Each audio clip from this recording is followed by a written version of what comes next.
Hello and welcome to Sugar, Silk and Stretch, a unique boxing podcast brought to you exclusively by Ace Podcast Nation. My name is Ben Doughty. And my name is Michael Silk Olajide. And we are expecting Gary Stretch. We think at some point he's in transit right now. Hopefully he will grace us with his radiant presence when he is able to. He's transitioning. I had no idea. So what? He's transitioning. I said he's in transit, and you said he's transitioning. Yeah. We don't want to start rumors. You know that would be a stretch, wouldn't it? You know, if he, it's a funny thing because I did see a meme on social media that said in the 1940s men lied about their age, pretended to be older so they could fight in World War II. Yeah. In the 2020s, they pretend to be women so they can win sports competitions. Yeah. What do you think that means? Why has that come about, and what does it say? No, I said, what do you think it means? Oh, you said memes. Was that a pun? Yeah. Okay, yeah, good. I think we should probably press on to the main subject matter of the show. So Campbell Hatton suffered his first loss last night in Sheffield, boxing for the Central Area title. I believe I should know, but I believe it was a Central Area lightweight title. I believe he fights a remember hearing, yeah. And he lost to Jimmy Joe Flint. It was a cracking contest. It was a brilliant little fight, like a little barn burner. Mm-hmm. But he definitely lost. He definitely lost fair and square. And I wanted to use that kind of happening, that incident, Michael, to try and talk about the wider issue of sons and fathers in boxing. Let's start with the Campbell situation. Son of a legendary, British fighter who achieved so much with all his expectations on his shoulders. Well, here's the thing. The interesting thing about it is that, his dad didn't train him. And has that been the case for his whole life? His dad never trained him at all. He probably is aware of that stigma and didn't want to put that on his son. So probably something like that, Michael, because I'm sure his dad's done bits with him and I'm sure he's had things to say. But his uncle, Matthew, Ricky's brother, trains him. Matthew was what you might call an overachiever. He did win the European light welterweight title at one point. He fought Kell Brook and got stopped in 9 rounds, if memory serves. Mm-hmm. So Matthew was a pretty decent performer. But the feeling is that Ricky was the special one, whereas Matthew kind of probably excelled himself with the raw gifts that he had, And he trained Hank Campbell. So he trained his son. He trained. He trained his nephew Campbell Hatton, which is Ricky's son. You cool? Yeah, I got it. Doesn't that in itself seem really strange?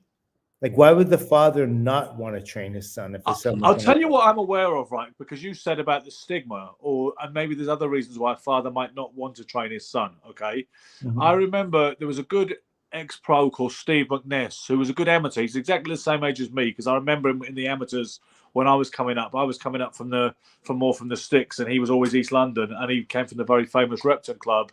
We got to know. I knew him on the circuit we were both in the England quarterfinals and things like that. But I met him many years later at the Repton when we were both coaching, and his 2 sons both boxed, Sam McNess and Luke McNess. Now, Sam, when he would be boxing in a championships or anything on a club show for the Repton, mm-hmm. Steve would shout his heart out from the stands or from the seats, from the audience, but he would have other coaches, other trusted colleague Repton coaches to corner his son. He said because he was too emotional, he was too close to it, and he wanted someone else to do it. Does that resonate? Yeah, no. I mean, it's almost like you always want to help your child or yourself reach your destiny. You know what I mean? It's something that's very, very close to you. So if your child can't do it himself, then it's the next. Listen, my son fought for the Naval Academy, and I didn't like anything that they were teaching him about boxing. You know what I mean? There was nothing about it. I agreed. Particularly you. I mean, I would. I mean, if I trained your son, I would find that a minefield. I'm sure because you are. We've I've gotten to know you. I feel so well over the course of particularly the podcast last 16 months or so, because you really are. You're not having anything. Without unless you've tested it in the Olajide laboratory. of Hard Knocks. I mean, it doesn't matter what it is, but and you're right. You know what? The benefit of knowing you in that way is that I've had to really think about my cliches. But the trouble is, I'm in a quandary now because some of them I do still believe in to a degree. And every time I say them to somebody, like a novice who doesn't know any better, who thinks my word is law, I keep saying, well, my man Michael Elijah begs to differ, of course. He thinks this. But that would be a tough gig training your son and knowing that you were watching over. Yeah. I try not. I would try not to be overbearing, of course. And you always have to. Everyone. There are plenty of people with the key, with the knowledge, with the. You know what I mean? And sometimes people who don't have the knowledge, but they have the. I don't know. They know how to get what they need to get out of your son or out of a fighter, and they're able to do that successfully without having the experience of gone through all the other stuff, or they just they appeal to an individual, so you try for them. That's one of the most important things, between a fighter and a coach, is your fighter has to be energized, he has to want to do it. When you say it to him, they must they look at you and your words, they listen to your words with such reverence that they know it insults you if they don't make it happen. So on that cellular level, on that real foundational level, they want to make it, because they want to please you even more than they want to please themselves.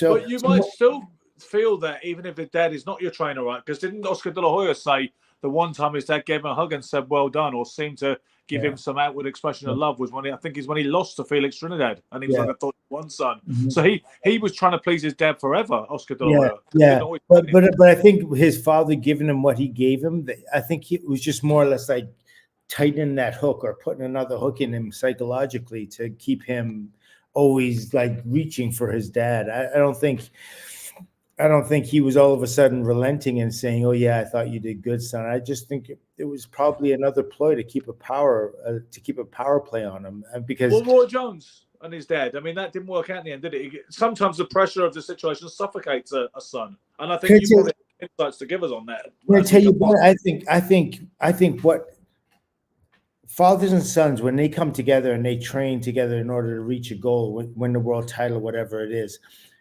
You can't take the family, the dynamic out of it. You can't. He's your father, you're his son. But here's what's supposed to happen, in everyday life, even if you don't do anything professionally together. The son tests his philosophies, his actions, his belief system, all the rest of that stuff against his father. And it's inevitable that you butt heads, but you have to butt heads because that's how you learn how to resolve. That's how you learn how to battle, and that's how you learn how to resolve. You learn it through, convolution or conflict with family, and then you go out on your own, and you use that what you learned in conflict with your father, for instance, and you use that in terms of resolving things in the outside world with other people. But the first thing you must do is you have to test it at home and see if it works, right? Now, and so I think that's what's really interesting about it. And so when I relate it to fighting, fathers, everyone has life experience they live, but fight experience is different. So if you have somebody who's your father and he's in your corner and he hasn't had that experience before, it's all, you just don't know whether you're getting it. And I sit here right away and I contradict myself because I look at, Enzo, and I look at other Enzo Calzaghe. I was going to say the same thing. Yeah, you've never fought before. Yeah, you know what I mean. It's you have to correct yourself on things like that because Joe Calzaghe was extremely successful and he's a handful for anybody. But is it that boxing really is that simple in a way that anyone can come in and do it and be successful as long as you believe in yourself? I've heard the argument regarding Enzo. I've heard the argument that Mr. Bean could have trained Joe Calzaghe to the success he had. But people say that, but that's probably a little bit dismissive. And he did produce other world champions in a very rural, small part of Wales, to his credit. Strictly talking Campbell Hatton and Ricky, Julian McGowan says, nice kid, Campbell, but no indication of talent. White collar level with professional fitness level training. Kid has no power or defense, but walks in throwing bombs. Question mark. I mean, that is the feeling with a lot of boxing insiders I know, certainly, and observers with Campbell, is that he simply doesn't have it, and that he's never going to have it no matter who trains him. Yeah, I think he needs it. I mean, I don't know. Obviously, he has a trainer that he loves and trusts, but I don't know if his philosophy matches Campbell's ability. And that's important. Like, your trainer's philosophy has to match your ability. If it doesn't, you're never going to be able to. Well, there's so many interesting avenues we could go into, and we will do in this show. Because as you're saying it, I'm almost darting here and there. I'm thinking about Marvis and Joe Frazier in that respect. I won't go there yet because I don't want us to dart. Although we're both quite agile-minded, free-minded people who'll go anywhere that our mind takes us. But keep Marvis and Joe in mind because I have a point to make on that. But Julian certainly believes that Matthew Hatton can't coach. He says it was a shocking job by the coach. Exhibit A, you don't need to be a solid pro to train pros. What I did notice, Michael and Julian, was that Matthew was telling Hatton he'd won rounds he hadn't won. And he said, yeah, that's the first round you'd lost in a while after he got battered in I think it was the 8th round, and he'd lost a few on the spin as I was seeing it. Then he's like, well, that's the first round you've lost. Do you know, I know the fact you sometimes lie to them in the corner, and I know why you lie to them. Sometimes you lie to them and tell them they're doing bad when they're actually doing okay because you want to light that fire or you don't want them to get complacent. And sometimes you think they're on the verge of folding and you need to tell them, no, it's all right. You won that round. I think you're on top, mate. And sometimes they'll go for that. But certainly Julian believes that Matthew Hatton is not the right coach for anybody. I don't know. Yeah, I'm not sure because I'm not sure who else Matthew was really trained, to be honest. Somebody a bit above in the comments said, is this his first coaching assignment? I think it's probably not the first coaching assignment, but it's the most high-profile one that I'm aware of. Yeah. Well, having his nephew, the responsibility of his nephew is a big thing. And obviously he's going to get more than one chance at it. This one's not going to mess him up too bad, although, did end his undefeated streak, I guess. But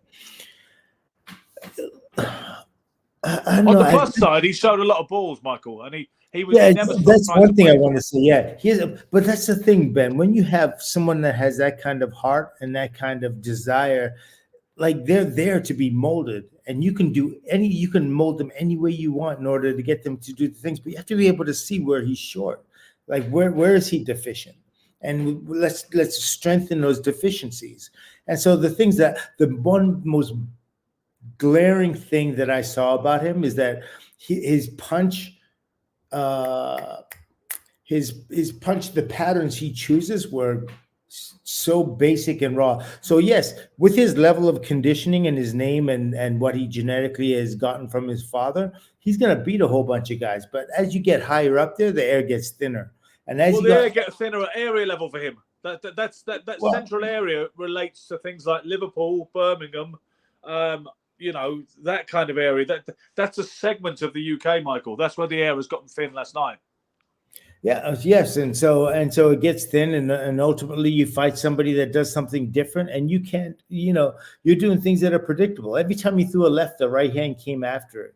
You know what I mean? Yeah. Every time you threw a right hand, he ducked, or there was a clinch or something. Yeah, the roll like a pet. Yeah, everything stopped, and there was no there's no conscious defense. Like there was no. Was hung out to dry, and he throws body punches without bending his knees.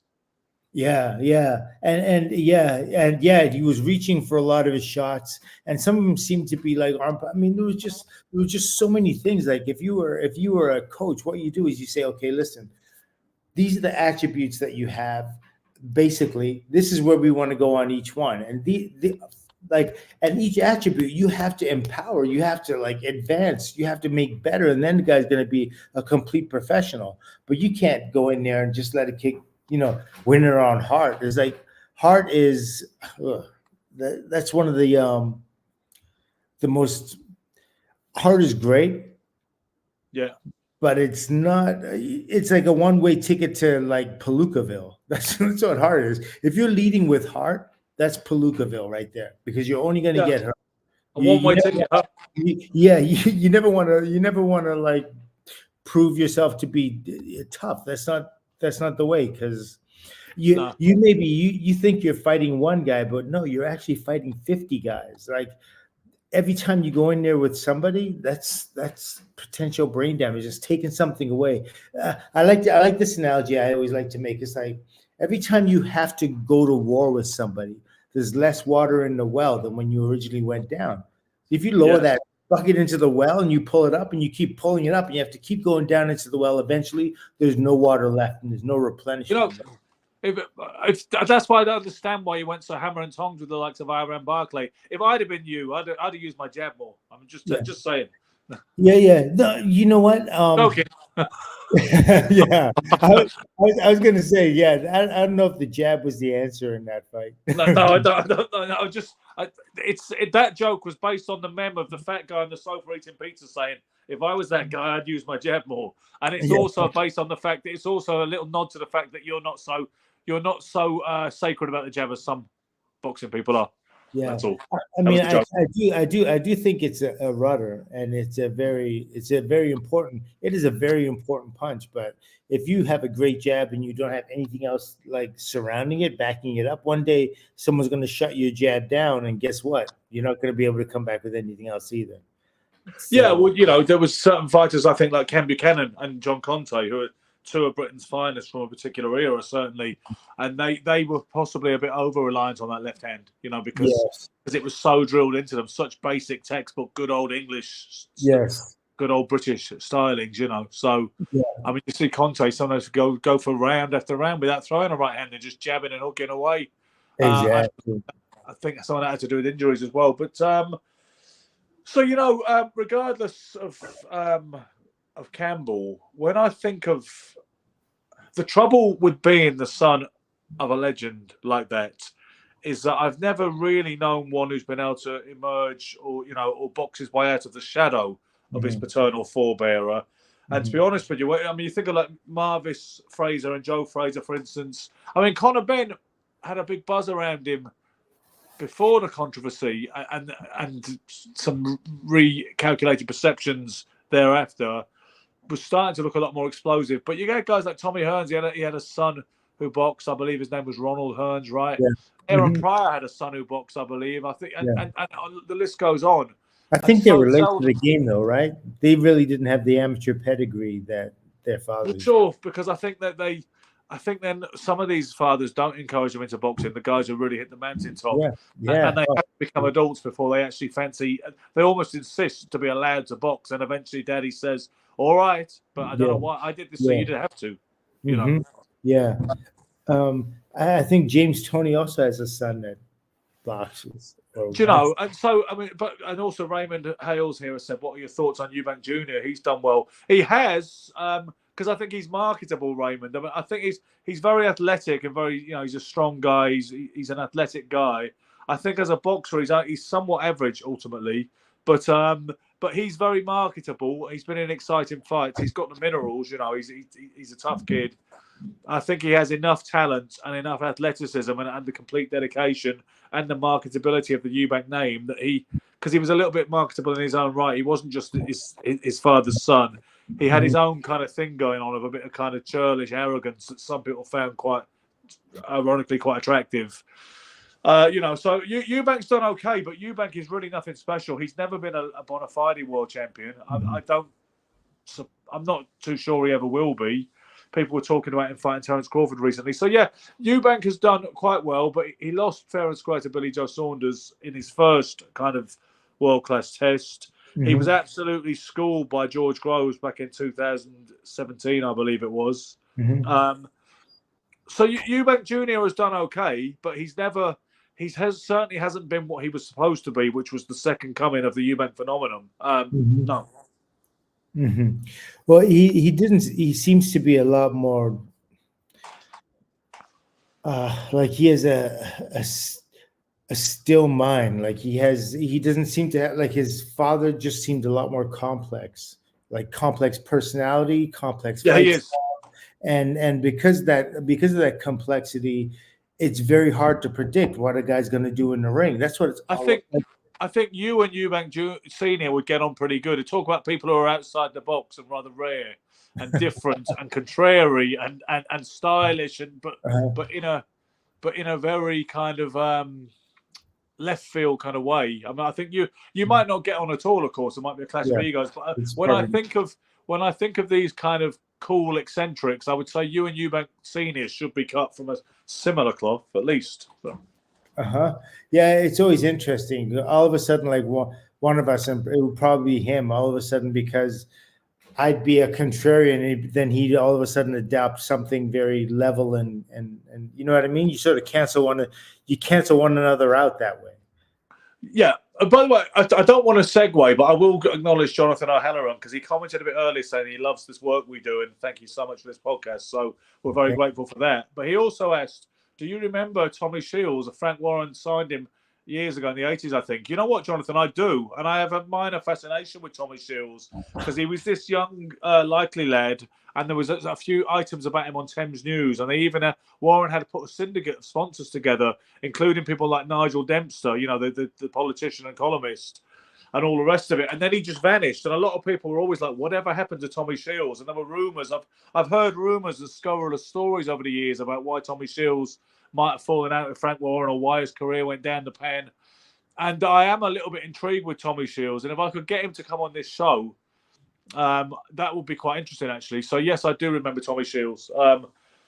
But continuing with the, you know, the thing is, as far as exceeding or matching the father's accomplishments, I've never known the son of a world champion do that, with the exception of Corey Spinks. I think he was a better fighter than Leon. Did he achieve more? Well, you could say no, because no, absolutely not. He wasn't Olympic. He wasn't Olympic gold medal, and he didn't beat Muhammad Ali. He wasn't Olympic gold medalist. But here's my thing, Silk. There's no way that his career compares. Are you talking to me? Are you talking like about ability? I'm talking. Here's how I read it. Leon's fall from grace was such a fucking car crash after he beat Ali in 1978 in his 8th pro fight. I think Corey had the better pro career, and I rank his win over Zab Judah as better than that one over an older, you know, distracted Ali who put things right in a rematch. That's my take on it. I know that it will never be regarded as legendary or historic, but I feel Corey Spinks legitimately was a better fighter as a pro than his father was. I do feel that. Literally from the eye test as well, the how, not just the who and the when. But meaning, like, you liked his ability more, or do you think? I think he was a better boxer. Yeah, I think he was more. Well, he was a better boxer, but was he a better boxer than Leon was, like a brawler? Well, that's apples and oranges, I guess. But that's my take. But my own. If somebody says to me, "Name me a world champion boxer whose son was better than he was," I'll say Corey Spinks, and that's all I got. I can't do you another one. Yeah, and there's got to be a and reason. Even then, maybe I'm wrong. Maybe Silk Alajade's right again. That I always say that too. Corey was better. Julian McGowan agrees with me. That's 2 brilliant minds versus 1 right now, Michael. What you got, Silk? I'm calling in friends for this one. Yeah, I'm not so sure that, you know, just going up, what he had to do to prepare and defeat Muhammad Ali, even though Ali was not, you know, he was pretty much a shell of his abilities. You know what I mean? It's not the same Ali, but when you're fighting Ali, you're fighting more than just Ali. Like, he brings a whole different energy to the table, right? And and it makes you question yourself. And for him to not question himself and to be so, you know, 8 fights was it, and to go 15 rounds with one of the greatest fighters of all time, undoubtable. You know what I mean? And to defeat him over that, I mean, even as an amateur, but after that, he nosedived so bad. His career was awful after that, literally awful. So you're saying for 8 pro fights, he's better than some. Yeah, he peaked at 8. But okay, so he stopped. His performance, you know, obviously dropped off, but I think that would all be related to, I mean, socially, he walks down the street, he's somebody different all of a sudden. Like, after that win in New Orleans over Ali, was it New Orleans or no? Was it the New Orleans was the rematch? The one he won was in Las Vegas. February. February the 8th, I believe. Yeah, and you know, for him to just walk down the street and nobody knows who he is, and then all of a sudden everyone's just. That's just, it's life-changing, and it changes your perception, and it changes how he lost it big time. I mean, he got arrested 6 times in his first year as a world champion, you know, for this, that, and the other. He completely, utterly lost it. But and that was that, you know. But that was my take on it. Joe, by the way, I'd like to clarify something based on what Joe said. He said, was Buster Douglas better than Billy Douglas? I clarify, and I did say at the time, I said world champions. Billy Douglas was not a world champion. Floyd Mayweather Jr. was way better than his dad, but his dad wasn't a world champion. I'm aware of Billy Douglas and Dynamite, you know, and Dynamite Bill Douglas and Buster Douglas, but I'm talking about world champions here. And Corey is Corey. You have an argument for him, but if you want to talk about historical impact, then he's knackered, you know. And I feel it's caveated, but I argue that Corey is the closest thing I've seen to a guy that was better than his dad. And I also think you look at them; they're possibly the most successful boxing family in history. There's been a lot, but come on, what Leon and Michael did. Between them, and they're both Olympic gold medalists, and Corey, undisputed welterweight champion of the world at one point in an era when that's quite rare. That's one hell of a family, isn't it? Yeah, no, absolutely. Are you kidding? And Corey is hardly ever mentioned, and he was extremely talented, no doubt. I think Julian's come up with Ray Mancini here. Guys, I'm talking world champions. Lenny Mancini was never a world champion, so none of these examples are relevant. I could name you loads who were better than sons of boxers, professional boxers who were better than their dad. We're talking about world champions who hit that pinnacle. Anybody had a son better than them under those circumstances? Yeah, you know. Yeah. No, so where were we? I'm sorry, you had to put some things in place. So in terms of a son ever exceeding his dad, where there are mammoth expectations, and much of his commercial value is based simply on the fact of his last name, and he's under all that scrutiny, you know, which is a double-edged sword, as people have always said. You look at someone like Marvis Fraser and Joe Fraser. You know what I heard about Marvis, yeah? I heard Marvis was a lovely, stylish boxer in the amateurs, and he could have been his own version of himself and the best version of himself. But Joe really wanted him to be smoking Joe Mark II. And some people would tell you that absolutely ruined Marvis. Yes, that's I understand that to be true as well, unfortunately. You know, he had the gift. I mean, he'd get out there, he'd bounce on his toes, he had head movement, he was quick, and what's more, he was not a heavyweight. He was more like a light heavyweight cruiserweight, you know. Yeah. He'd probably be a big light heavyweight, and he probably would be able to make that weight sweat down to it. But you know, cruiserweight was he dominated there. Then he went heavyweight and he fought James Broad. Yeah, James Broadaxe Broad, and defeated them, and all of a sudden they thought, hey, listen, Mike Tyson and Larry Holmes. That's, you know. Yeah. Well, in the other order, I mean, of course, because he beat Joe Bugner in his 13th fight. I think his 14th fight. No, 13th fight it was. He beat a 37-year-old Joe Bugner, I think it was. Yeah. And then they put him into a fight with Larry Holmes, and the WBC was sufficiently non-supportive of the escapade that they stripped Holmes of the title because they wouldn't recognize Marvis. Maybe there was more to it, but they wouldn't recognize Marvis as a credible challenger. So the IBF stepped in and recognized Holmes after the fight. Technically, that fight was a non-title fight in terms of sanctioning, but obviously people knew who the world champion was. It was Larry Holmes back in that era, so we regard it as a title defense. But Holmes chopped him down like nothing in a round. Yeah. You know? And you rarely see Holmes come out like that. Like Holmes had no hesitation whatsoever. He just took the fight straight to him. He knew that Marvis couldn't hurt him, had nothing to bring to him that was gonna, you know what I mean? He wasn't that kind of puncher, and he wasn't gonna outwork Larry either. And Larry, when he punches, he has that. I don't know what it is. He just has this, like this.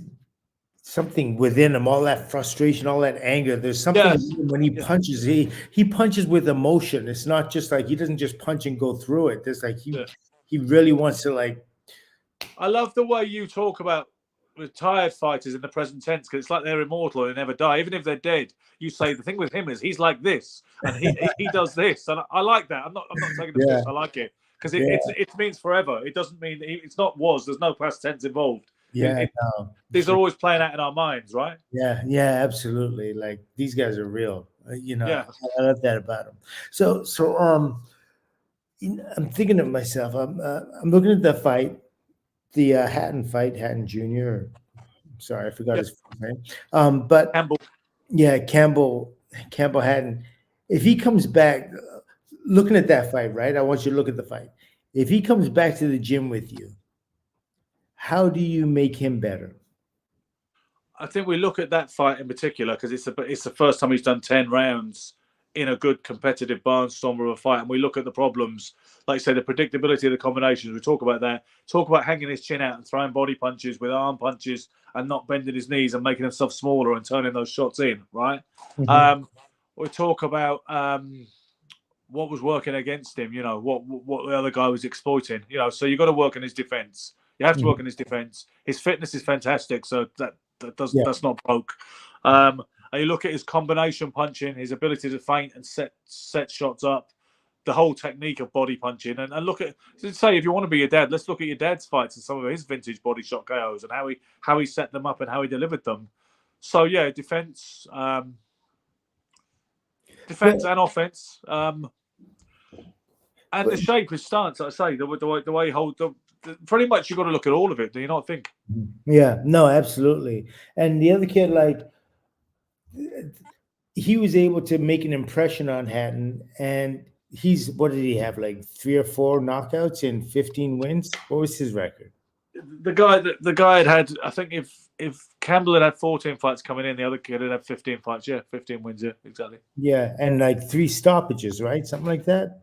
It was a low KO percentage. What I will say, Silk, is my awareness in this era is that UK fighters often have less KOs than their counterparts from other parts of the world, like America and Latin America, because we have really good, capable, slippery journeymen who you just can't stop. Or hardly anybody can stop them over 4 and 6 rounds. So we don't seem to get these KO artists coming out the butt like Nigel Benn anymore, who are knocking everybody out all and sundry, left, right, and centre.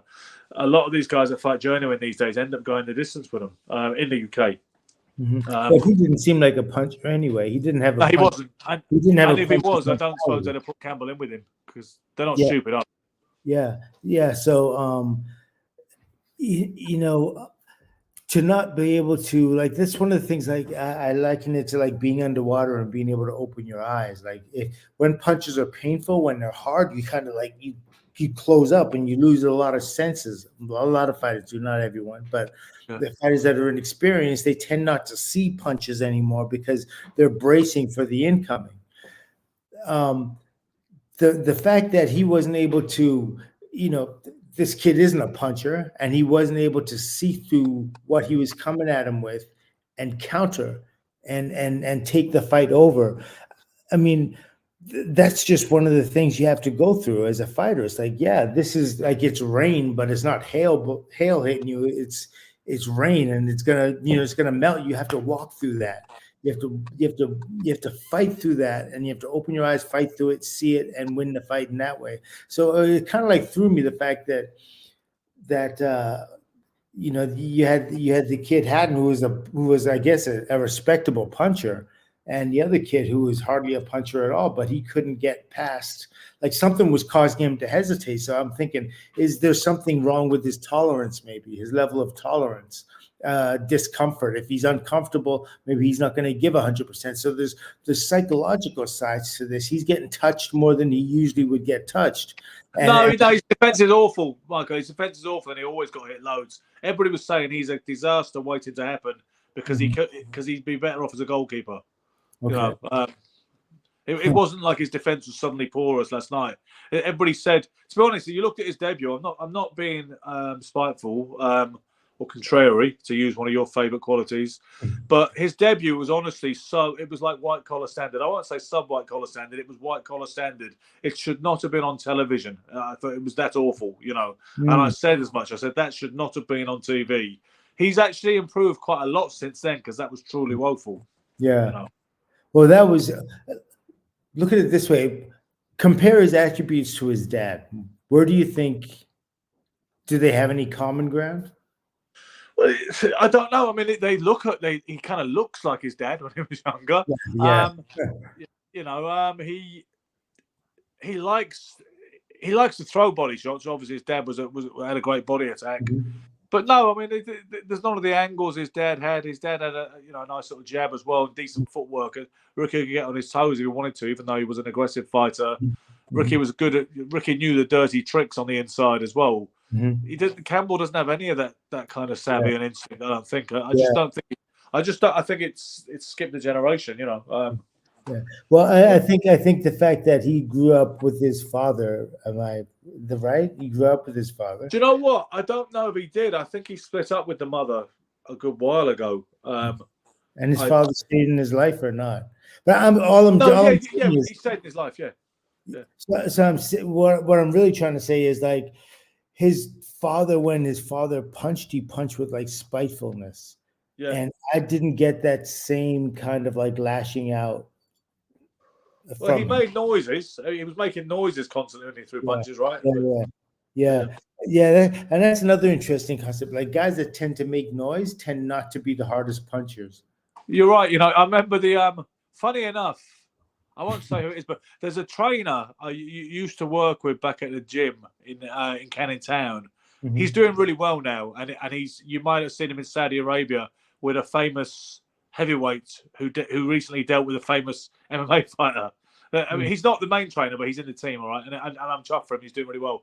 But one time he was the noisiest fucker on the bags, just keeping himself in shape, training, retired, but just coaching. But in the lunch hour, when there were no fighters or clients in, he'd be on the bag himself, and he would make so much damn noise. And I was talking to Alan Smith one time on the phone. Alan Smith's a well-known-ish trainer over here, and I said, "Sorry, it's such and such on the bag." He said, "Yeah, you know why he makes all that noise? Because he can't fucking punch. That's why."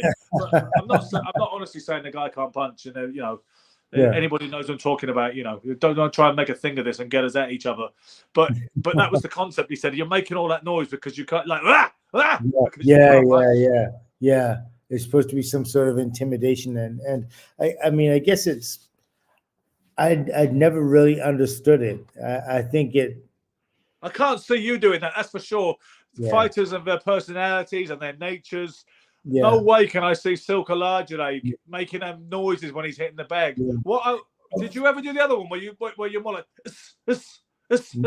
No, that definitely wasn't me. No, not at all. But I remember before I started boxing, I remember hearing that and like so you go, and I know people on the street when they'd always, and I'm like, I didn't get that at all. You didn't make any noise except for the punches organically. Yeah, I didn't make any. But like Joe Frazier, for instance, Joe Frazier would like hit, and he'd really, you know what I mean? He'd go at you. So conversely, there are some fighters that can do it, but generally, I don't know. And almost like when you start putting sound effects on your punches, it's almost like it's a tell, you know what I mean? It tells the fighter when you're going to punch after a while. Just a fraction of a second, a millisecond, or whatever. Exactly, and it's I don't know. It's almost like it's like somebody shooting up a flare, and here comes the punch. And I never got it, but it works for some guys. Like I said, it worked for Joe, but it wouldn't work for me. Nah, I don't think there's any other boxing podcasts that discuss this kind of stuff. Maybe I just don't watch enough of them, but I can't see anybody else but you and me starting to discuss the different noises fighters make when they throw punches. Does that make it the best? I don't know. You decide. So that does the one that bothers me the most is that like that though. You hate that one. I mean, it is I understand it's a form of breathing, like you exhale with your effort. Yeah. You know what I mean? But I don't know. There's something about it that doesn't. I don't know what it is yet. I'll think about it and try to put my finger on it or something. I think I do it involuntarily, but it annoys me, the growling. Charlie Edwards, former WBC flyweight champion, lovely person as well, lovely guy. But he did it. He was one of the noisiest fighters ever as well. His was that proper or every single shot, And you couldn't. You'd be trying to do an interview or have a phone call when Charlie was on the bag, and you forget about it. Yeah. Didn't Chris Bird say whoop whoop? So in terms of making this kid a better fighter, like taking him back, because his father, like Ricky said afterwards, right? I love him. He put in a great effort, and now all we can do is take him back into the gym and try to, correct things and make it better. So that's where my question came from. What do you think some of the things are that he could do that would make him a better fighter? Like, how does he get over this hump? That loss. You know what? I'm not endlessly interested in discussing how he progresses because I'm more from the Tony Bellew school, who last night said, he's found his level and it is what it is. Yeah. That's not to say he can't get better. And you know what? There's no shame in losing a crack. I quite like the way he went for an area title instead of some bogus sanctioning body rubbish, like a global gold interim, whatever. He fought an area title fight against, in a 50-50 matchup against a pretty good kid, good capable boxer. It was a cracking fight, very absorbing and good to watch. Entertaining, fans. He tried his heart out, so I think you've covered yourself in glory, kid. But I don't think he's already. I don't know how old he is, but is he like 23 or something like that? But I just think he doesn't have the natural talent. He hasn't had the amateur pedigree. He doesn't have the foundations. Some very gifted people are able to circumvent the amateur background. There was a kid on I know you'd like called Ishmael Davis on the same show last night. I'll try and hook you up with some stuff. He had some James Toney like ring mechanics, and I don't think he had an endless amateur career either. Not very experienced as a pro, but he just looked. It was just really, really nice to watch. Campbell doesn't have that. What Campbell has is a big pair of balls, a famous surname, and his youth and ambition ahead of him. And I guess he has a hunger, a relative hunger, even though he's grown up as the son of a wealthy ex-boxer, But I personally don't believe that Campbell Hatton can go on to achieve bona fide great things in the sport, and I don't think it makes a difference what they do. Quite honestly. Yeah. So you think he's kind of like the water's reached this level, and that's all it's going to be. It's never he may rebound to win something, and when we say win something, what are we talking about? A British title, perhaps? I doubt it, to be honest with you, because British titles are still quite hard to win, Silk, even in this day and age, with the bar having been lowered, at every level and across the board because of the saturation. British titles are still pretty hard to win. But then, you can play the world. I mean, I've seen people play the world ranking game. There's a guy. There's a kid I knew who worked from the gym. His name's Lukman Prince Patel, who basically booked his own fights, paid for his own fights, fought in obscure locations like Hungary. I think Czechoslovakia might be one of them, but definitely Hungary. If in Africa, various things. He played the game. Then he recently won an IBO title. And he's claiming to be the first world champion boxer in history from India. He's the first Indian world champion in boxing history because he won an IBO, I think it's the bantamweight title, out in Nigeria. No TV. None of his fights are on TV, but he knew how to play that BoxRec ranking game, and he went with the IBO sanctioning body, and he's claiming he is a world champion. The point I'm making is when we say can Campbell Hatton win anything, if one guy can self-manage him to this bogus status as world champion that some people will believe, and some people, I say this all the time. Do you know what? There was a show, the fella who says he's Dean White's brother, who is a nice guy, by the way, but I don't think he is Dean White's brother, but he promotes small hall level in London, right? He had on one of his shows recently an IBO youth world title. One kid with 6 fights, another kid with 7 fights. And the winner was called the IBO Youth World Champion. What the hell is that? And when I say, oh, come on, for God's sake, do me a favour, people say to me, but the IBO is credible, Ben. And at what point do you stop arguing with them and just look the other way? You know what? In, I think it was like 1984, I fought in Suva, Fiji, 15 rounds for the WBO middleweight champion. Now, Hagler's the champion at this time, right? Yeah. So, I mean, I won. I knocked him out. All of us. This is Sean O'Grady's father's. No, you mean WAA? WAA, not. Yeah, that's it. World Athletic Association. Sorry. Yeah, you didn't fight for WBO. Yeah. And it did not. I love the fight. I love the fact that I beat this gentleman in his own backyard and the whole experience. But there's no way in this world I would consider myself world champion because I got a belt that says world whatever organization. Well, some people will actually do that, Michael. They will say, so proud the night. And the thing that annoys me more than anything is when they talk about the night I won the world title, you can't say the world title anymore. It's reflexively too much part of your vocabulary because you were shooting for Marvin Hagler. That's what you probably never really reset from those days when there was one guy who had the world title and that's what you were going for. These days there is no the world title except in rare occasions, but but talking of Campbell Hatton, I don't believe he can win major credible honors in this sport. But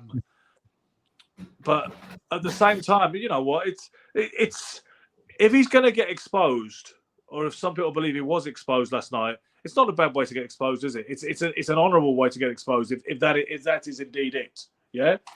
Yeah. Ben, I 100% believe in the philosophy of a trainer that can listen. Every man has a brain and they have two hands. And I know we talk about talents. Some guys have natural speed. Some guys have natural power. Every single attribute and advantage a fighter has can be offset by something else if you have the right person that knows how to develop the talent. There are people that are exceptionally slow that can beat people exceptionally fast. You know what? The methodology for that. I was at ringside at the York Hall, very famous, iconic East End venue on Friday night, and a kid that I know wellish called Ash Lane, who had a record of 12-10, I believe it is, and he's been through the mill. He's had times being homeless and skint and suicidal. He was nobody's favourite. Nobody pampered him. Nobody backed him, and he boxed for the vacant British title on Friday night, and he was in with a classy sharpshooting southpaw who was a 6-1 favourite of one of the sites I looked at, had the London back in behind him. Ash is from out the sticks in Bristol way. And Ash just overwhelmed him. He was relentless. He knew how to nullify this sharpshooting southpaw. Talent-wise, you'd have to say the other guy, Chris Borg, probably more gifted. But Ash had this naked hunger and desire, and also a game plan and a decent team behind him. And it worked, and he overwhelmed him. It literally dragged him out to deep waters and drowned him by round 6. And it was fantastic and emotional to see him win that British title on Friday night. But it's in a position of what you just said. Bork was better than him in various ways, but Ash fought him the right way to nullify the guy and to completely drain him, stop him. You know. Yeah. There's very few fights unless you're talking. You know what I mean? Like it's a complete setup, and you know the guy's gonna win. But any fight that's a real fight between two fighters, really, it can go either way, and it all depends on like the what they're bringing, what they choose to bring to the table, and that's why trainers are such a major part of fighters' abilities, like success. Absolutely. And so, when you've got a trainer who doesn't even know what you can do, because I felt that. When I was in New York, I had a trainer called Mo, right, at Gleason's gym. And he was a nice fella. I liked him a lot, but I don't think he knew anything about me and what I could do. Really, he'd say stuff like, he would say stuff like, "That's how I want you to guard this guy. Like, you're aggressive," and I'd be like, "Well, I'm not aggressive. Certainly not." And because I told you, Hector Roca went past him one time and said, "That's the best fighter you got, Mo." But I should have probably said, "Well, Hector, maybe I should come with you," because I think I recognize what I don't think Mo could have told you 3 things about me, really, But you know what happens sometimes? It's like we stay with people that we shouldn't because it's uncomfortable for them to, like, you don't want to hurt their feelings. You don't put yourself first. You know what I mean? It could be any number of things related to it, but as a fighter, you're getting one opportunity only, and anything take you off the path you should go on, and you need to make hardcore choices for yourself that are going to hurt people, because ultimately you're the one that's going to be getting hurt. Well, in that sense, I'd like to talk about the other aspect. So far, we've and Anthony McKenna here says one would think that Ricky took the punches to his head so that his kids don't have to take any, which we did address earlier, that kind of syndrome. But what I would like to talk about in the final segment of the show, at the moment we're talking about sons of famous fighters, the burden that they bear, and how many of them have ever escaped from that shadow and formed their own legacy. The other aspect of father and son dynamics in boxing, which is a major part of boxing's rich tapestry, is the father who trains the son, and the horror stories and the success stories from there. We touched on it with Enzo Calzaghe. Now, certainly for a great part of your professional career, your dad trained you, and you will be well acquainted with the pros and cons of that whole dynamic, I would have thought.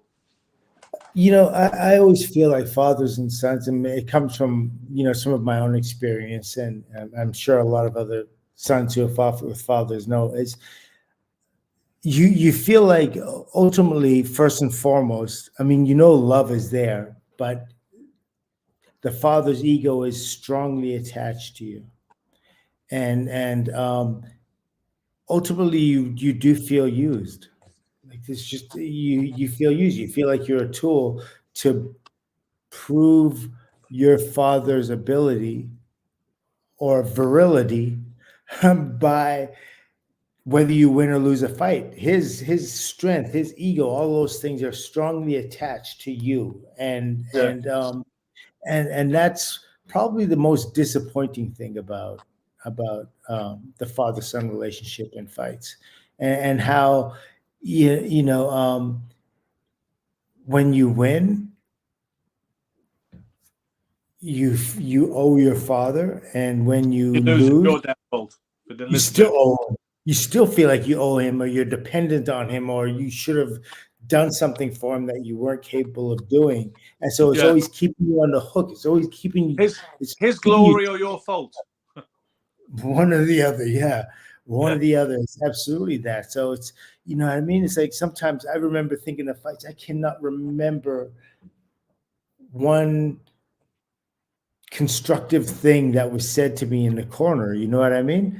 Maybe he knew me a way that I didn't know myself, and that's how I would respond. You know what I mean? I don't know, but the conversations that are there that are needed to make a fighter successful at a dire moment, or when things aren't going right, to turn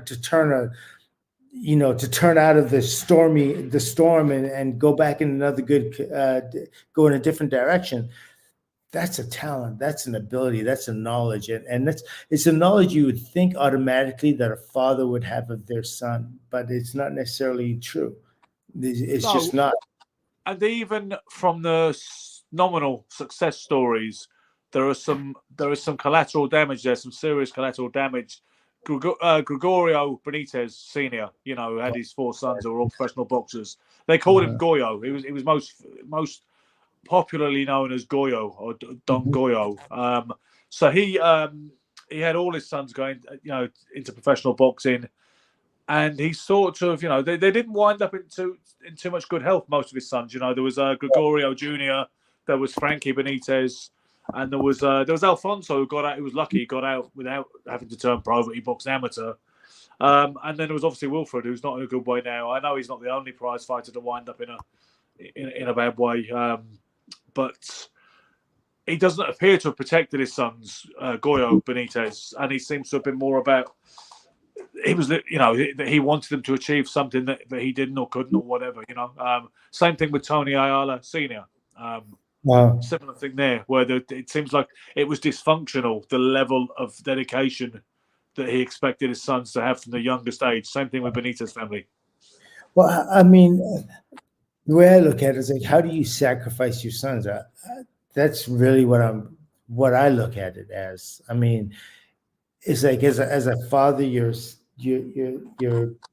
taking your sons and you're making them into professional fighters simply because. I mean, I go back and forth with it because obviously it might just be the fact that this truly is the only way out of poverty that we have. So that's the sacrifice, and everyone's got to make it to the betterment of the family, for the betterment. But Mike Ayala said they never had a choice to be boxers. He said it was never discussed. He didn't know you had a choice. Exactly. It's like, a lion cub doesn't have a choice but to be a lion. You know what I mean? It's like, that's just the way it is. You don't have any options in this world. You're not going to be an architect. You're not going to be, the leader of a band. You're not going to be, any of these things. You are going to be a fighter because that's the only opportunity you have out. That's it. There's nothing else for you. So you're doing that, and not only are you doing it for yourself, you're doing it for the family. And that's your sacrifice. That's what you give. That's what you have to give. There's no other choice. That's how the father's like, that's how I'm going to eat. And if I don't eat, then the whole rest of the family suffers too. Or that's how mom's got to eat. And that's how we got to keep the roof over the family's head.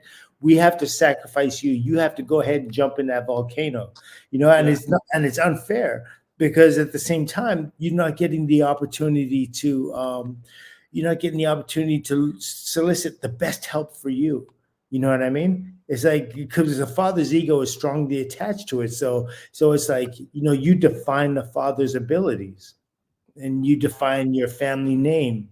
And that's those kinds of things are kind of a lot that fighters have to deal with, that like fighters who've had their fathers in their corner have to deal with afterwards. Yeah, I mean, Goyo Benitez, when he was training Wilfred for I think it was his first defense of the light welterweight title he won off Cervantes. He was fighting a southpaw called Emiliano Villa, and they didn't have any southpaws in camp. They didn't have any southpaws he was sparring with. He was sparring with, I think he was still sparring with, or one time he was getting ready for Cervantes and he's sparring his brother who was like 5'6" or something like that, And Cervantes is a tall guy, 5'11" or something like that. But he would say, this is not. He would get annoyed with reporters who say, shouldn't there be some southpaw sparring in this camp for a southpaw? And he would dismiss them as if they didn't know what they were talking about. He says, it doesn't matter, southpaw or, orthodox or whatever. Wilfred, this guy's going to be no match for Wilfred. And that was the end, Yeah. So, yeah. And he didn't box, Goyo Benitez. He says he had unlicensed fights on the street in Puerto Rico, etc., for money with gloves on. But that's one of the same. Yeah, for dinero, as they say. And but he said he learned from watching the greats. He saw Ray Robinson. He saw Kid Gavilan. He saw who else did he say he saw? He definitely said Robinson and Gavilan. I think he even claimed Carlos Monzon as well. Maybe. But he said, I learned from them. I learned the roll off Sugar Ray Robinson. I learned the head movements. And he didn't learn from them. He emulated them. He said, do this like them and do that like them. It's because it wasn't something that he practiced himself. And he said, yeah, I know this definitely works. It's just, this is how Sugar Ray Robinson threw his jab. And this is how Antonio Cervantes moved around and whatever. And that's the thing with boxing. It's like, you could fight guys that are incredibly talented, right? And their foot movement is beautiful, and their straight punches, their hooks, all the rest of that kind of stuff. And you can fight them and contest with them. Like it's a tight fight, and you lose, you win, it doesn't matter.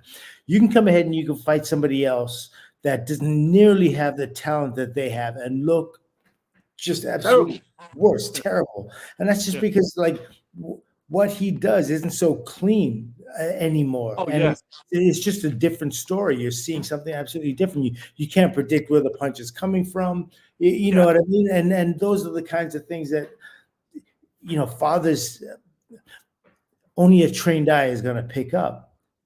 Yeah. And so if you're not experienced anymore, you may have very great success training your son and all the rest of that, like a lot of coaches do these days. But ultimately, when they come down to it and they're fighting somebody that's really, I don't know, different, let's just say, different than what they're used to seeing, and that what you copied doesn't work on them, then what do you do to help them get through that moment? That's kind of the sticking point. Yeah, and we've said it a lot regarding trainers, never mind fathers and sons, but we've said a lot of the time the trainers are fine when the going is good, but when the crisis comes, that's when they're defined. Mm-hmm. You can say, for instance, a guy like Angelo Dundee, everybody talks about that you're blowing it some moment. Mm-hmm. That's one example where certainly as a cornerman, however much he actually coached Sugar Ray Leonard, he proved his worth because he could deal with the crisis and he was able to say the right things, which appeared to have a pivotal effect on the result of the fight, and grasping victory from the jaws of defeat, whereas a lot of them don't know what to say.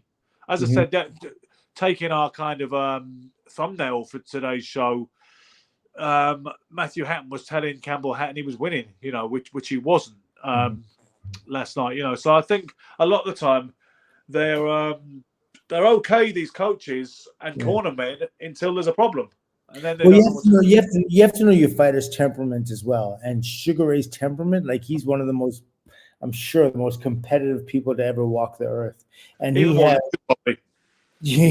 and when he turns it on, like that level of evil that comes across his eyes, like he'll walk through whatever he has to walk through in order to knock you out. Like he's absolutely willing. And in his prime, that was one of the most beautiful things about him. You'd see him, he'd move around so gracefully. You think about the Andy Hawk fight, right? But as soon as he stung him a little bit, or Dave Boy Green, as soon as he stung him a little, got that little buzz, and just right away he turned into something else, like the Wraith. And the thing is, you talk about that competitive spirit. When he gets It's together more, with it's Tommy, more than just a competitive spirit, Ben. it's a He wants to, psychopathic yeah, he wants to, need to be the yeah, best. yeah, he wants to bury you, like Yeah. bury you. Okay. Sorry, that sounded a bit lightweight with the way I phrased it. Psychopathic desire to dominate, subjugate, and overwhelm. Yes. Exactly. Yeah. A bit like you with this fucking betting competition. But because you see Ray Leonard these days with Tommy Hearns on that Mike Tyson podcast where he's always high, Yeah. and the fire is still at. They start talking. Tommy would start saying, "Well, I did this, or I would have done this, or and then Ray stood up and said, "I could knock you out right now, Tommy," and he meant it. And they're suddenly facing up, and they're suddenly standing, eyeballing each other. He's like, "Tommy, right now, I would knock you out today," because he's still got that fire, he's definitely still got the fire. Loads of people didn't see that with Ray, did they? They were thrown off the scent, weren't they? Well, you know what happens with a lot of non-aggressive, good-looking, well-spoken boxers, they're not seen as threats. They're not. You don't see their abilities for what they really are. You don't see their competitiveness for what it really is. You don't see their resiliency, all the rest of that. People get caught up in the topical. Oh, look at the tassels. Look at the way he dances. Look at he thinks he's dark and lovely. Yeah. that guy too. You know what I mean? And so those kinds of things throw a lot of people off about boxing, and they don't realize that, like, the pretty guys will get down and get dirty just as quick as ugly guys. You know what I mean? That was Mike Tyson, yeah. That was Mike Tyson as well when he said about Sugar Ray Leonard, this perception he was a fancy Dan. He said, no, he wasn't. He was a pit bull with a pretty face. Yeah, that's exactly it. Yeah, absolutely, 100%. It's like that fire that was inside. And you know what? And I think generally that, I don't know, there's very few guys that I see that, I mean, look at Camacho even, you know what I mean? Even though he would fight in reverse, he punched with a venom, with an animosity when he just... I was watching, just when you came in on the stream before we went live, I was watching Camacho versus Boza Edwards. And, you marvel. So, yes, it is Fred Astaire, like grace and foot speed. Yeah. But those punches were so spiteful. And he had such blazing hand speed. Yes, and Macho would throw like 1, 2 uppercuts and then 3 body shots downstairs, and it looked like he was trying to hack through a through a gang of zombies or something. You know what I mean? Like he was sawing somebody's bone, like dissecting. Yeah. I mean, and he was tough as hell. Macho could take those shots he took from Edwin Rosario when and he just wasn't going to get stopped. Simple as that. Yeah.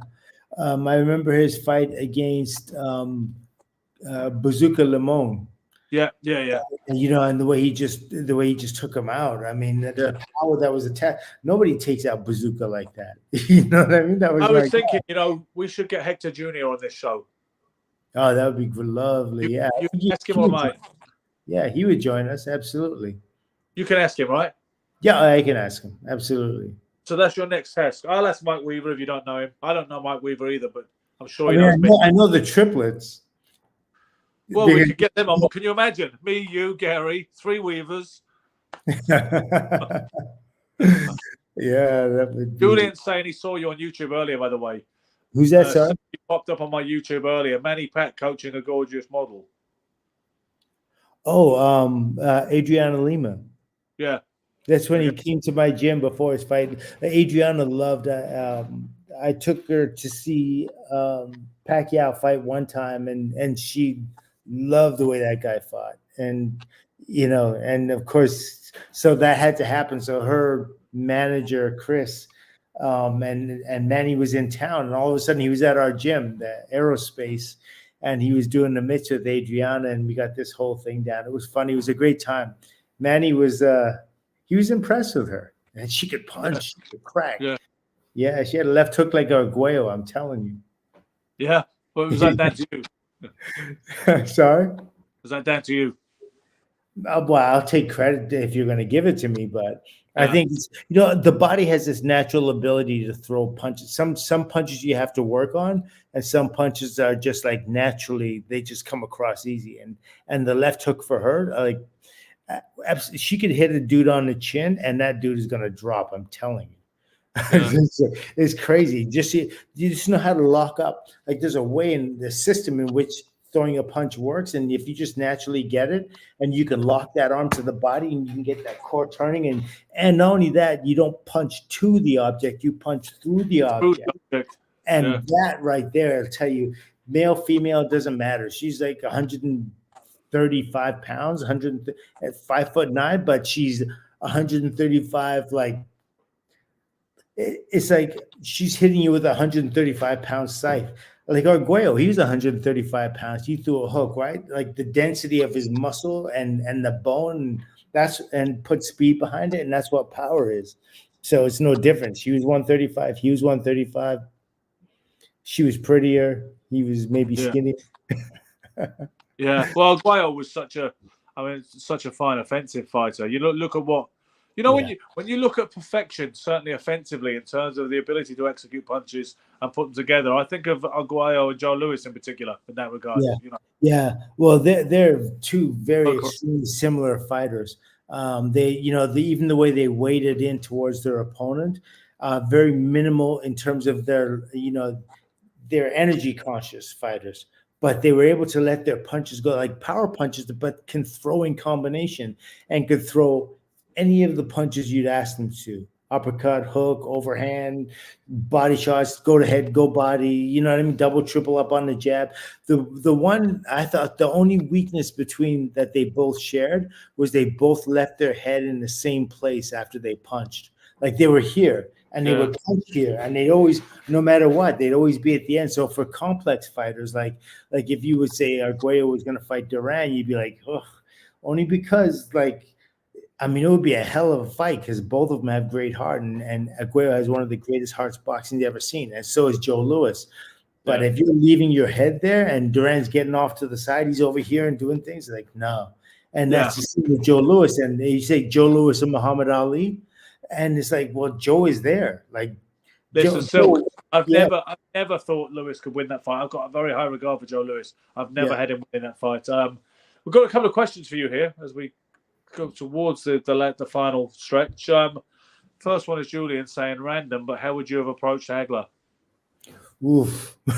In reverse. I say strictly socially if he knew what was good for him. No, go on, please. No, in reverse. I would approach him in reverse. Like Ray did. Yeah, pretty much, yeah. Well, yeah. I mean, I know my nature wouldn't allow me to do that, especially back then at that time. But it's interesting because I remember coming up as a kid, and I always knew I was going to end up being, even when I was a featherweight, I always thought myself that I was going to be a middleweight.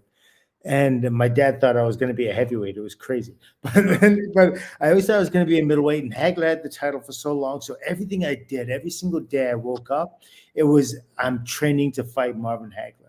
And so like with Southpaws, whenever I fought them, whenever I sparred with them, we had them in the gym, and I had all these different things to do against Southpaws. And I had like extremely successful in my amateur career and in my pro career against Southpaws too. I'd get to them with punches that never got to them before. So I always thought that, you never think to yourself, it's just not the nature of a fighter to think you're going to lose. No, you don't. Exactly that. And it's just that's all there is to it. Maybe you'd say, well, you're not seeing the reality, or maybe you'll say you're not judging yourself by the talent which you've shown and all the rest of that kind of stuff. But that's why you fight the fight. So I'd be like, okay, there's no doubt in my mind that it would have been like a good fight. People would have been entertained, and whether I would have won or lost or whatever, that's up to anyone else's conjecture. But I just know that it definitely would have been a fight. Which, when people say, "Oh, he knows he can't beat such and such. He's just doing it for a payday," they don't understand fighters. The vast majority of fighters. Yeah, the majority of fighters, like, I mean, yes, there are fighters that take, they're on the other side of it now, and they're just looking to get a payday, and but not as often as people believe. When they say, "Oh, he must know he can't beat such and such," it's like, no, they don't live in the planet you live in. Planet kind of objective or whatever. They live in planet subjective, and they believe in themselves. And some of them are crazy enough to even make this. As a fighter, it is so important, so very important to have belief in yourself. And you start off at like the beginning stages, so you don't see. you see other people's abilities, but you don't think they're the kind of abilities that trump yours. And there's nothing about it that says, you know what I mean? You'll get in the ring with anybody. If your trainer says, listen, I want you, and I'm a welterweight. I remember a lightweight. I want you to get in here with the Golden Gloves champ, and he's a heavyweight.